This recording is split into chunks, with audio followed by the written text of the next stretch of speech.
Dark Side of the Ring this week was a good one. It was all about Mr. Wonderful, Paul Orndorff, one of the key figures in Vince McMahon's national expansion in the 80s, in the era of wrestling that I grew up in.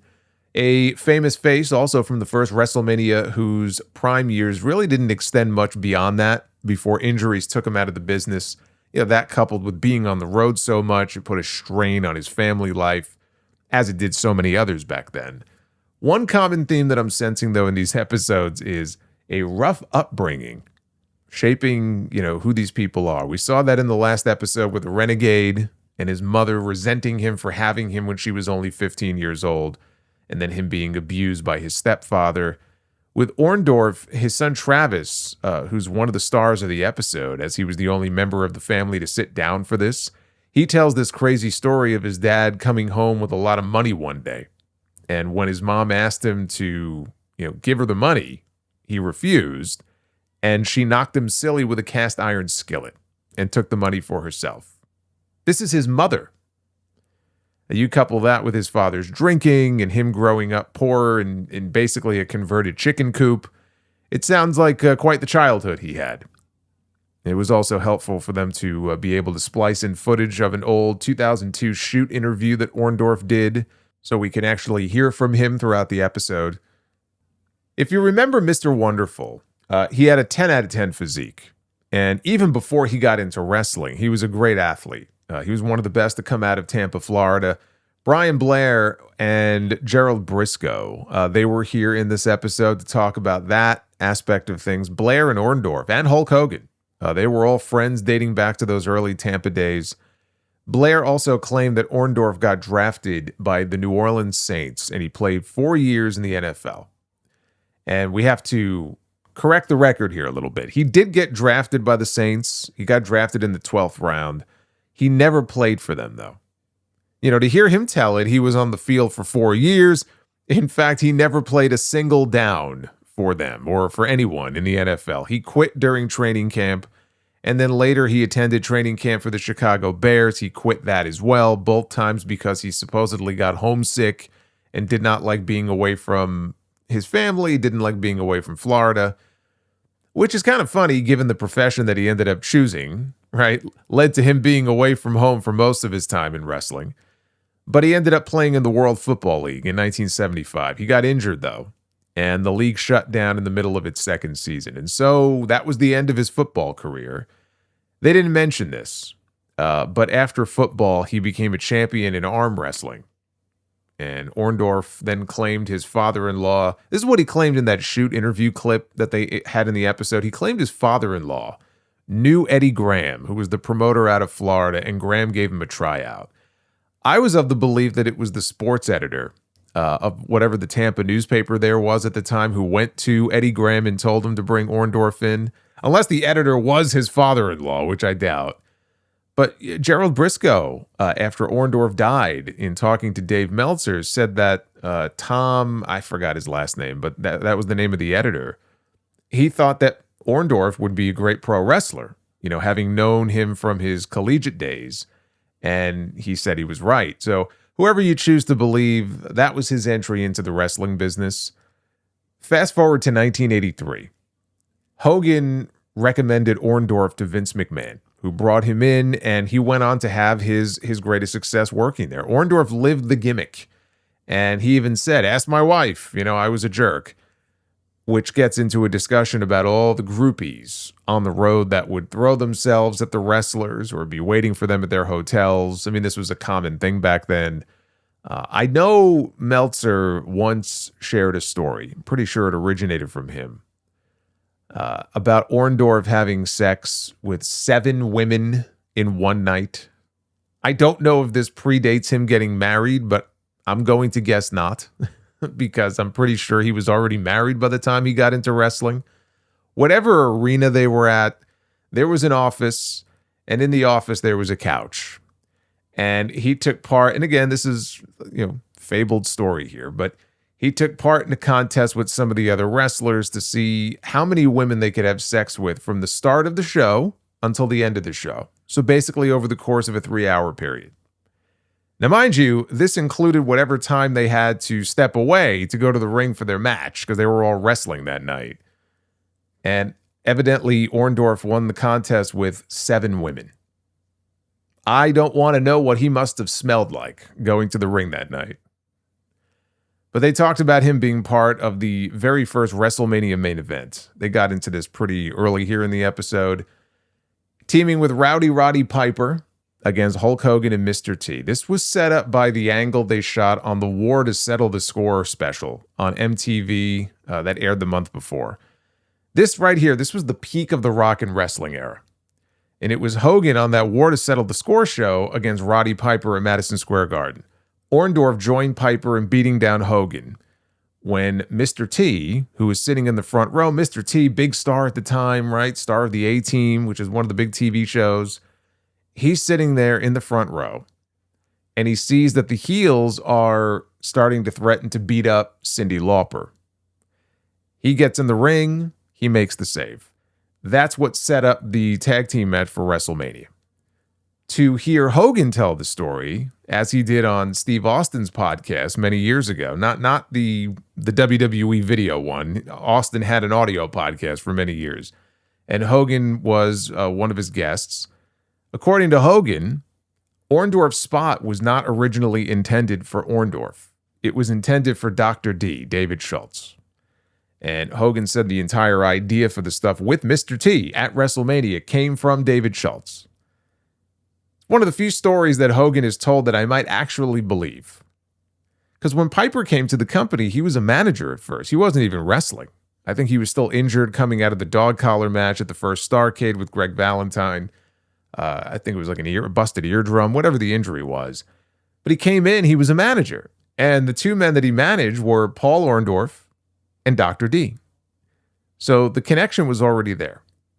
The only thing that makes me question it is the John Stossel incident had already happened. Stossel was a reporter for the news magazine show 2020. He was doing a report on pro wrestling and very famously said to Schultz in the locker room, they were standing in the hallway, he goes, "I think this stuff is fake." And that's just something you didn't say back then. It's something you don't say now. Like, honestly, just as a matter of respect, if let's say you're backstage at a WWE show and a reporter is looking at you and goes, "I think this shit is fake," right? I would say even in today's world, that would be pretty disrespectful. Imagine how that came off in 1984. Okay, and so what did Schultz do? Schultz open hand smacked him twice to show him how fake it really is. And Schultz, after that, he mostly ended up doing jobs. So clearly there was some residual heat over it.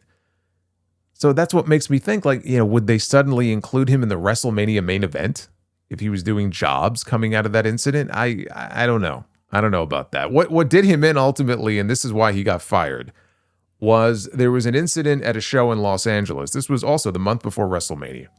Mr. T is there as a guest. Schultz has claimed that he was backstage. He was chatting with Mr. T before the show. Everything was cordial. Chief Jay Strongbow, he was the agent that night, and he saw Schultz with Mr. T, and he went up to Schultz afterwards, and he said, "Look, if you bother Mr. T tonight, you're gone. All right, you're fired." And Schultz tells him, "Well, then I guess you better fire me." And Strongbow says, "Well, then you're fired." Later that night, Schultz makes his way down to ringside. Mr. T is sitting there, and he's not doing it to cause a scene. He claims Toru Tanaka was sitting with Mr. T, and Schultz was friends with Tanaka, so he just wanted to go over and say hello. Strongbow sees this, though. He sees he's going over there. He alerts the cops who hog-tied Schultz. They put guns to his head, and they carried him to the back. They tossed him out the back door, and they told him, "Don't come back." And Hogan would claim on Austin's podcast that Schultz bitch-slapped Mr. T. He did not bitch-slap Mr. T, but he did get fired over it. So anyway, Orndorff gets the spot, and he does the job at the end of the WrestleMania main event.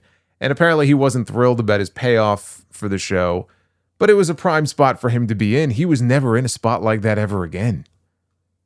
Right? Main event of the first WrestleMania, Madison Square Garden, all these celebrities around. You're in there with Hogan and Mr. T. I mean, that was the peak right there for Orndorff. So then they covered the Orndorff babyface turn, becoming Hogan's partner, which led to the eventual betrayal, which was a staple of Hulk Hogan's career. It was a blueprint for the Mega Powers angle that they did years later with Hogan and Randy Savage. And they're probably the two people that Hogan made the most money with, working with. And both of them came after they turned heel on him. There was a tag team match against King Kong Bundy and Big John Studd. Orndorff was upset. He had been trying to call Hogan.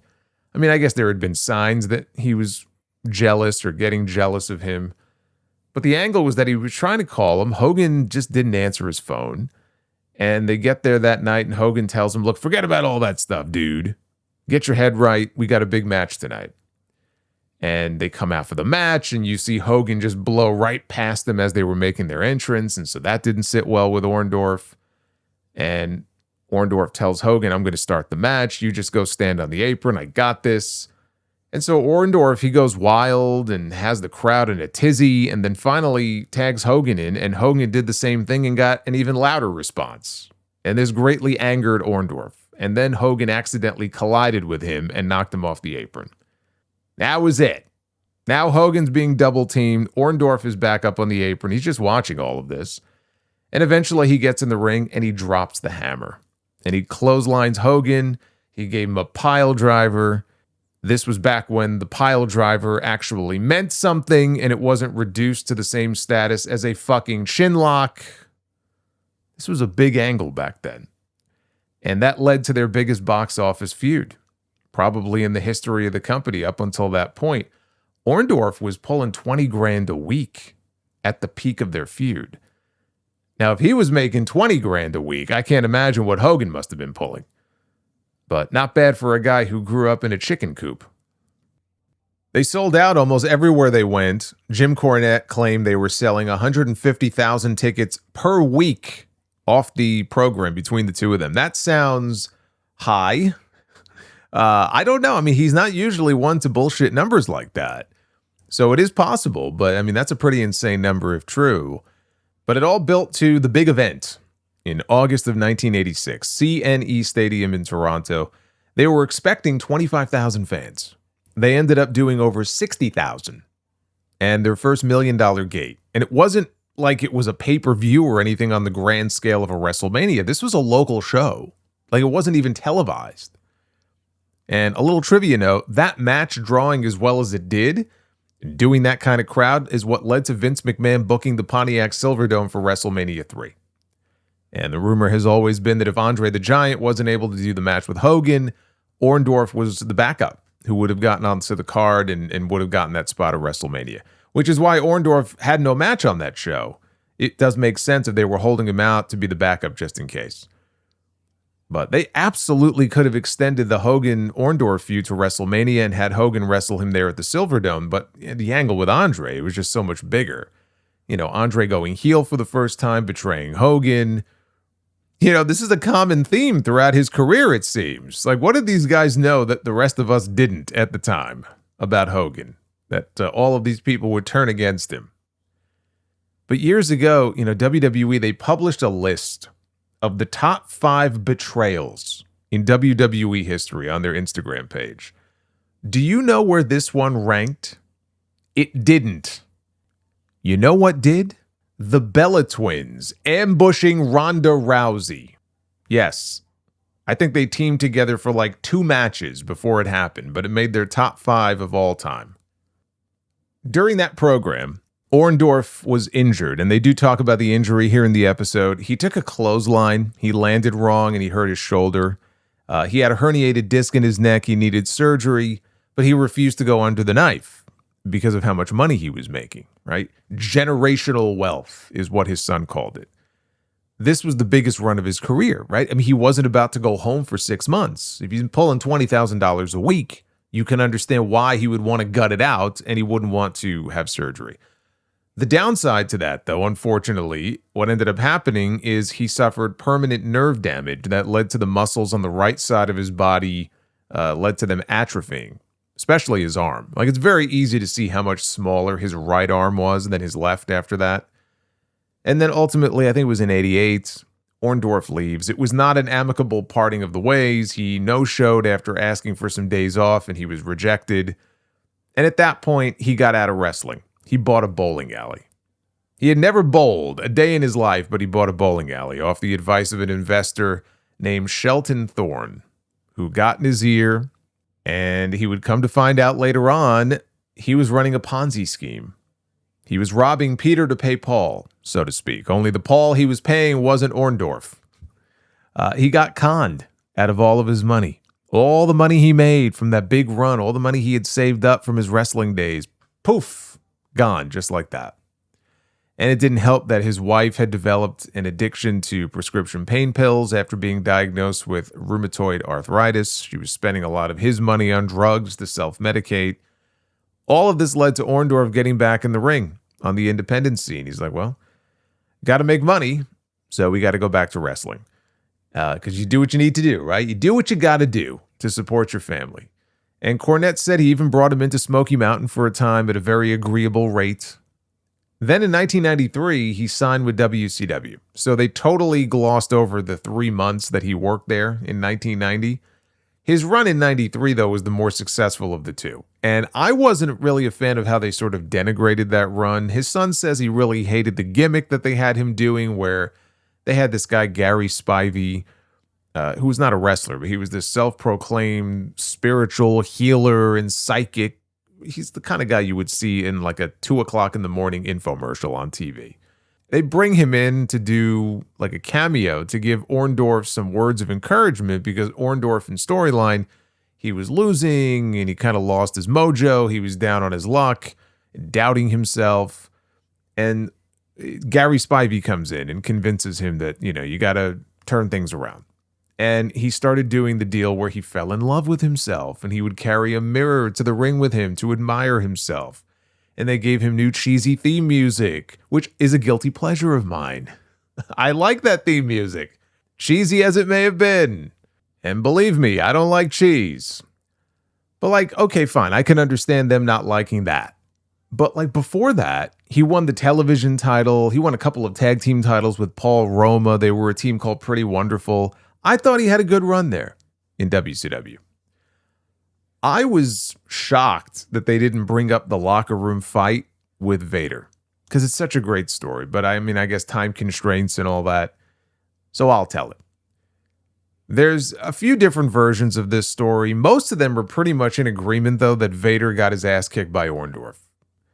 Vader claims that Eric Bischoff had asked him one day to do a photo shoot. This was right before a TV taping that was scheduled at Center Stage.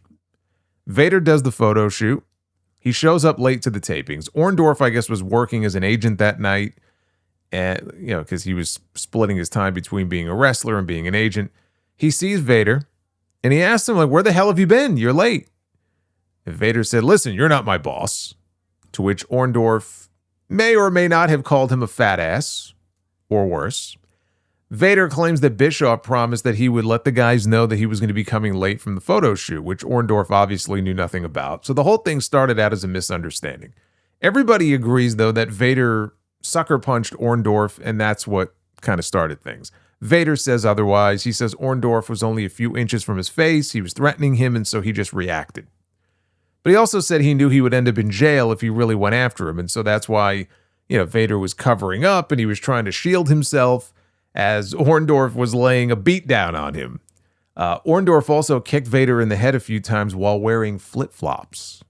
Now, it's one thing to get your ass kicked, but to get your ass kicked by a man in flip-flops, a man with nerve damage in his arm wearing flip-flops, now that's embarrassing. I know Bullet Barb. Sounds like his wife. Bullet Bob and Bullet Bob.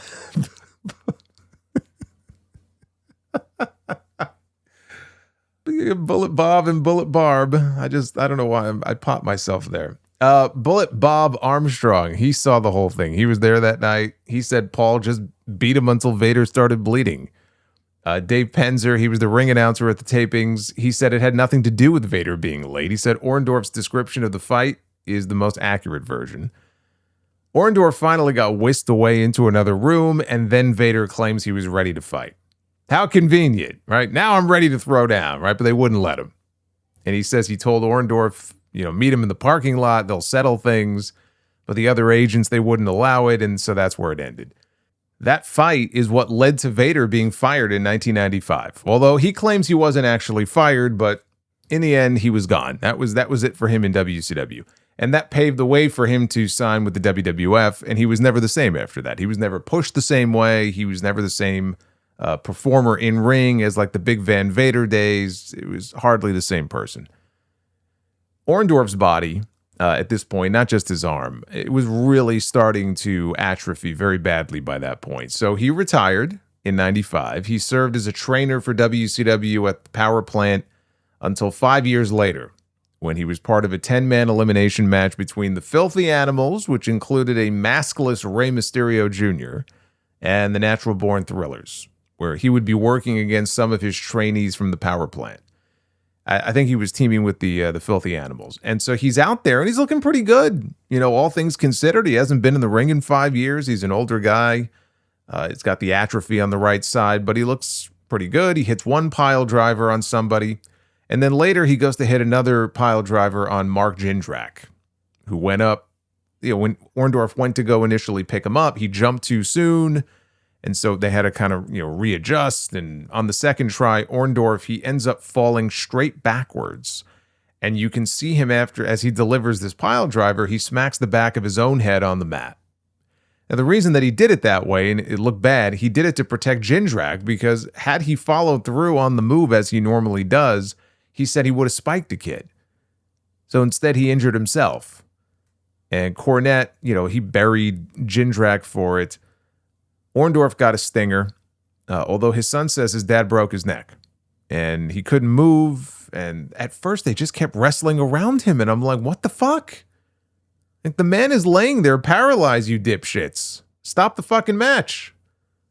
Which they finally did.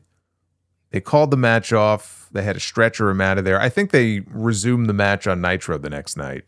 But that was it. That was it for Orndorff in the ring. I think he had one match in 2017 on an indie show, a tag match. I don't even know that he did anything in that match.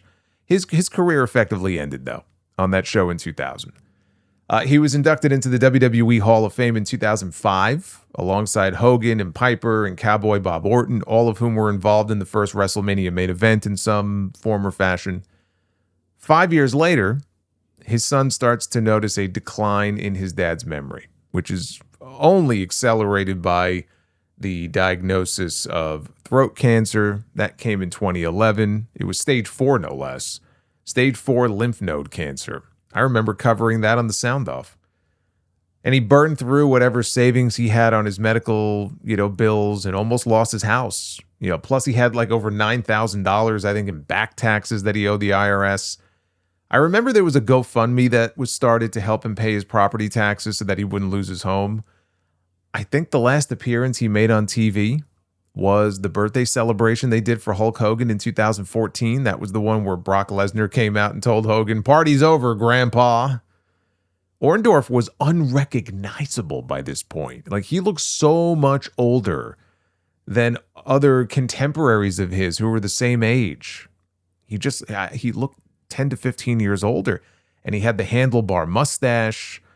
He ended up with dementia, and unfortunately, he got it about as bad as you can get it. He didn't recognize his own family members or a lot of his old friends. I think Brian Blair was like the only person he still recognized. And Brian Blair, he felt that Orndorff was being abused. And he blames his wife for not giving Orndorff his medicine and not taking care of him, neglecting him. She was on meth, apparently, and strung out on other drugs. And so Travis took his father into his home. Paul wanted to go back home, though. He didn't want to leave his wife. And it got so bad that his son called Adult Protective Services. I've heard of Child Protective Services. This is Adult Protective Services. That's how bad it was. And then fast forward during the pandemic in 2021, Orndorff was hospitalized with pneumonia. And when his son visited him, he was shocked by the state that his father was in. And he was told his father was near death. And he wanted to take him home, to live out the rest of his days. The doctor said, "We can't let you do that." It's like, why? It has to be the next of kin, which obviously he is, but the doctors wouldn't let him because, legally or whatever, the mother, the wife, would have to sign off on it, and they couldn't reach her. Tried calling her, they couldn't reach her. She was non-responsive. And they're like, well, there's nothing we can do. So his son did something that did not sit well with a lot of Paul's friends. He filmed, and I remember this well, he filmed a short video clip of his father. He's in his hospital gown. He's sitting there. It looked like he was chewing on like salt packets or whatever it was. Maybe he was trying to open it with his teeth. I don't know what he was doing, but it was depressing. I mean, it was really sad to see him in that. And he posted the video online. The reason he did it was he was trying to raise awareness about his father's situation and what was going on. And I guess the thought in his head was that maybe this could apply pressure of some kind and it goes viral or catches fire and it leads to something happening. He felt desperate. He felt helpless. But it was very sad to watch. Briscoe and Arn Anderson and Brian Blair, they all wonder, why would his son post something like that? Orndorff was a proud man. He wouldn't want people to see him like that. And at the time, Brian Blair called the son. He called Travis and said, take it down. Take the video down. He said, Dave Meltzer posted about it. Take it down. And Travis was like, who the fuck is Dave Meltzer? And why should I care what he says? And he refused. He refused to take it down. He said he was desperate. He didn't want his father to die in the hospital during COVID. And Blair said in retrospect, he can understand why Travis did what he did. And he did manage to get his father home with him to live out the rest of his days. He was 71 years old when he passed away. Travis says that he has since been able to forgive his mother for her problems and make peace with her. So I guess that's kind of a happy ending, but not really. It was really depressing seeing someone who always looked so strong, looking so weak and frail there at the end and suffering. You want to remember these guys as they were, but you realize they're human just like the rest of us. And they put their bodies through a lot more abuse than the average person does. I thought this was a very good episode, though. Sad as it may have been there towards the end, I thought it was very good. Orndorff, I think, gets overlooked because he came up in the era of Hogan, and Hogan was the draw. But every great babyface needs a great heel to work with, as he had with Piper, as he had with Savage. But he probably didn't make as much money with anyone as he did working with Paul Orndorff.